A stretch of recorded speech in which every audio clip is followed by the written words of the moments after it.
Welcome back, Raiders. We have a massive article here from IGN. They interviewed Embark Studios CEO Patrick Söderlund, and they covered lots of different topics from aggressive-based matchmaking to cheaters to 2 new games that the studio is working on because of the success of ARC Raiders. So I'm going to give you a summary of this interview with some quotes here and there. I will leave the timestamps down below if you want to skip to a certain section or if you're interested in a certain topic, but we've got lots to cover. Let's go. In question 1, they asked about PvE and asking if Embark's going to capitalize on how social their game has been and how it's been received as a PvE game, and if they're going to encourage more PvE behavior, with the IGN interviewer calling PvE the special sauce.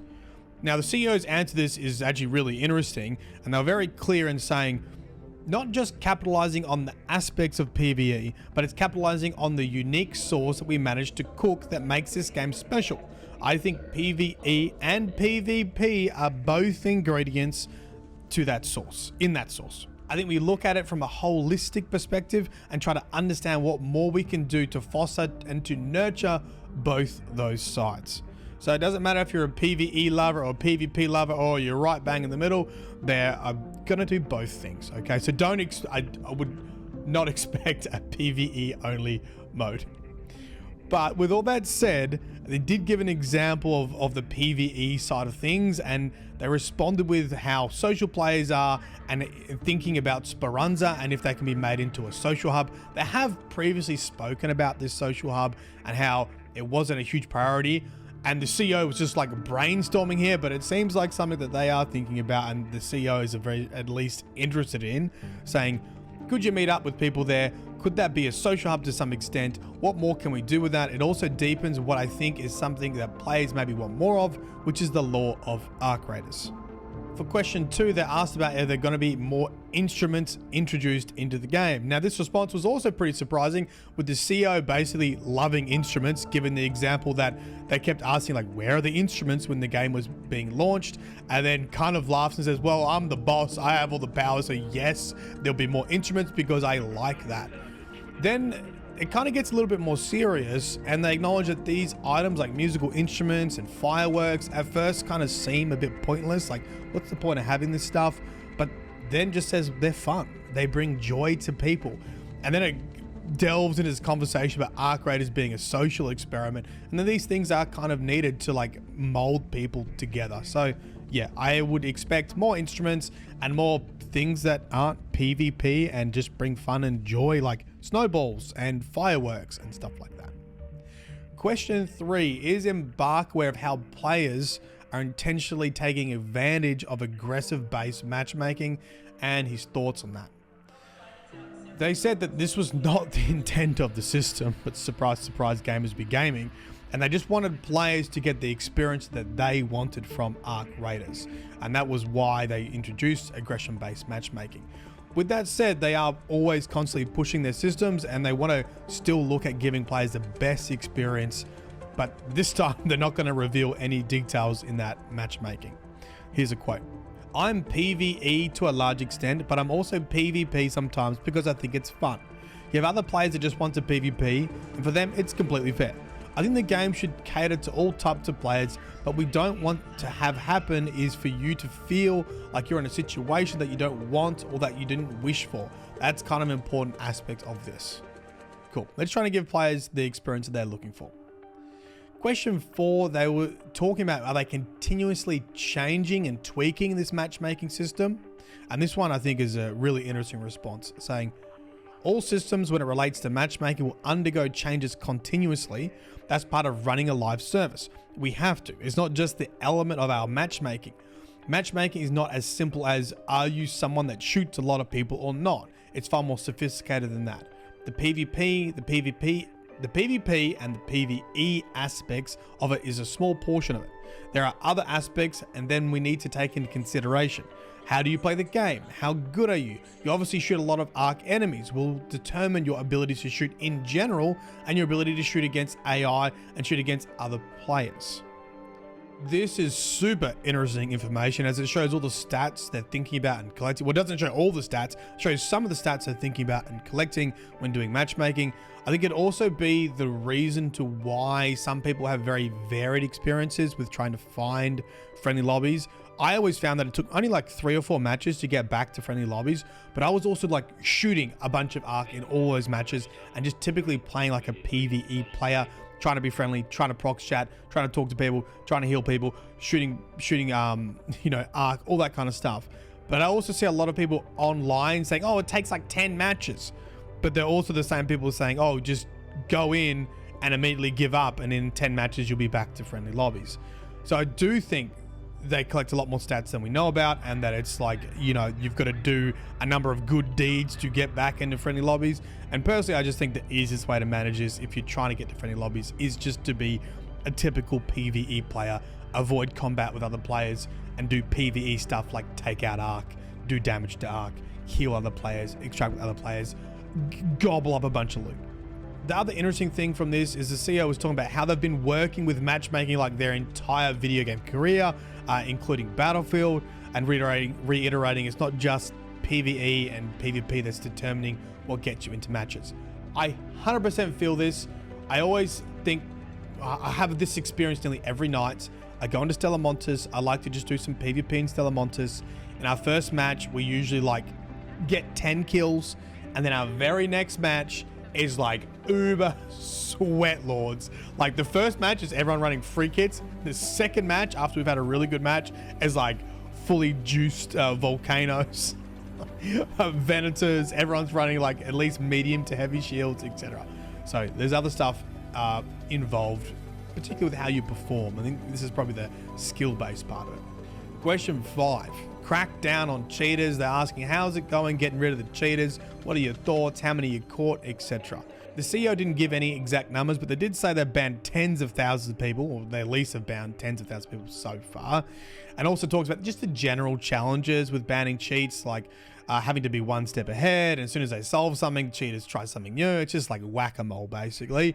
And they're also very cautious of false positives, and they acknowledge that like the community have felt like they've been a little bit too lenient, but his response to that is like, we don't want to unfairly ban people, essentially, that they weren't cheating, and we need a system, like if we do ban someone who wasn't cheating, like how we deal with that and like reverse that ban. There is one quote that I really do disagree with. See if you can spot what I disagree with it. They said, it could be a minor thing that you're trying, an aimbot that may get you a 24-hour suspension, to doing something that frankly means you shouldn't be playing a game anymore. An aimbot is a minor cheat? This doesn't seem like it's taken out of context either. What's a major cheat then? Look, I am all for being cautious and confident with getting rid of cheaters and making sure you really do catch the cheaters. However, you are playing an extraction shooter and the stakes are high, and every time you lose your gear, losing your gear to just someone playing normally feels bad. Losing your gear to someone using aimbot feels absolutely awful.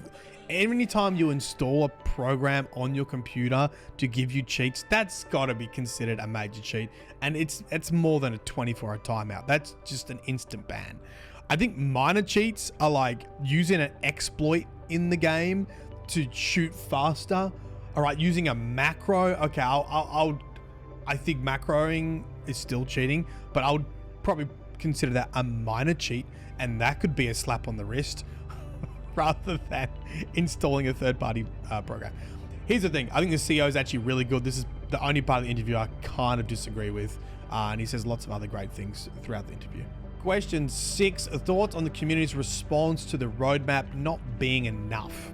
The CEO responded with this: we opted for a pretty generalized plan for now because, to be very honest, we're developing things as we go. It's a live service and we know what we're going to do, but we don't actually know whether something that we're working on may or may not make it in on time on a particular release. As we get closer to releasing something, you'll see, and I think you've seen it in our latest patch notes, they're pretty detailed. We're not trying to hide anything, we're just trying to be as transparent as we can be at this point in time, but if we get into the shooter development schedule and make that public, we're probably going to be in a world of hurt. It definitely sounds like they have more content cooking, but they want to just set expectations. They don't want to over-deliver. Classic Bungie line. Personally, I think where they will deliver and hopefully surprise players is like the weapons and the gadgets and the tools. They've been really vague with those things and how many of those things are like going to come out in each release. And I'm hoping that we will get a bunch of new weapons, new gadgets, new tools in each of these patches. And I think that can bring a lot of life to the game.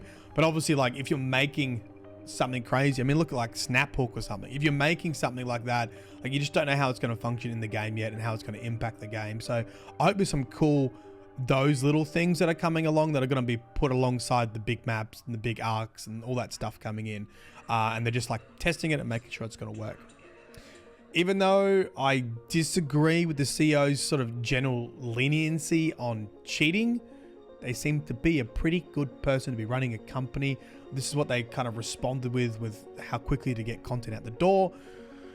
We did take some time off over Christmas. The team had been working day and night, so they needed, frankly, a rest. I realize that if you're a player, you probably don't care about that, but as the CEO of the studio, I have to care about those types of things and make sure that people can rest and that we are fair to the people that work here. But from the beginning of January, when everyone is back at work, we're working around the clock to deliver as much content as we can to players. Question 7, they asked whether it's like a typical roadmap. Is this like a typical cadence we'll see from ARC Raiders, and this is typically the content we're to expect?